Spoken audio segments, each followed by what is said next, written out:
और भगवान महावीर का सिद्धांत अनेकांतवाद है। वो आपको मन से आत्मा की ओर लेकर के आ रहे हैं, लेकिन हम संतों ने आपको ही अनेकांत से एकांत की ओर ले गए। बिल्कुल भगवान महावीर के साथ गद्दारी, सरेआम महावीर के साथ धोखा, और फिर भी ये कहने लगे कि हम ही महावीर के पुजारी हैं। महावीर कभी एकांतवादी थे ही नहीं, और उन्होंने अनेकांतवाद इसलिए दिया, इसी पंचम आर्य को ध्यान में रखते हुए दिया, क्योंकि पंचम आरा ऐसा है जब आदमी तर्क वितर्क में उलझ जाएगा, मोहनीय कर्म के पूरे प्रभाव में आ जाएगा। ये जितने डिवीजन हुए हैं स्थानकवासी परंपरा के भी जितने टुकड़े हुए हैं, किसके आधार पर हुए? मान्यताओं के आधार पर। हम ये नहीं करते, वो ये करते हैं, वो ये करते हैं, वो ये करते हैं। मैं कभी कभी एक बात और कह देता हूं, जिनकी साधुचर्या एक जैसी है फिर भी वो आपस में मिलकर क्यों नहीं रहते? ये कहीं ना कहीं अहंकार तो होगा, लेकिन हम नहीं समझ पाएंगे इस बात को, क्योंकि हम स्वयं ही मोहनीय कर्म के प्रभाव में हैं।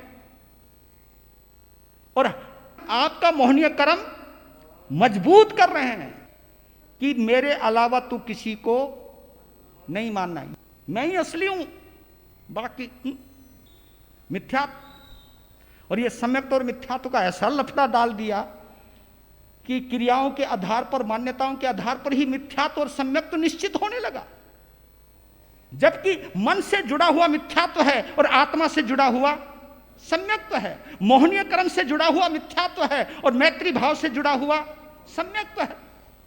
हम इस चीज में आते ही नहीं, जाते ही नहीं, और हम जाने भी नहीं देते। जो श्रावक श्राविका उदारवादी होता है, कट्टरवादी साधु उसे अच्छा नहीं मानता।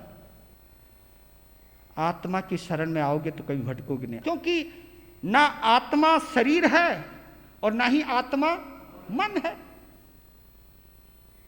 शरीर का धर्म है भरना और खाली करना, मन का धर्म है भरना ही भरना।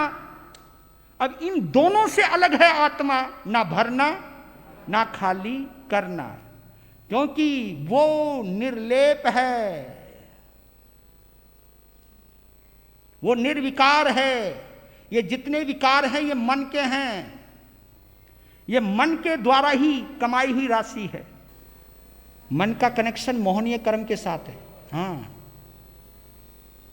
इसी से बनी है मान्यता, मन से बनी है मान्यता। मान्यता समझते होंगे?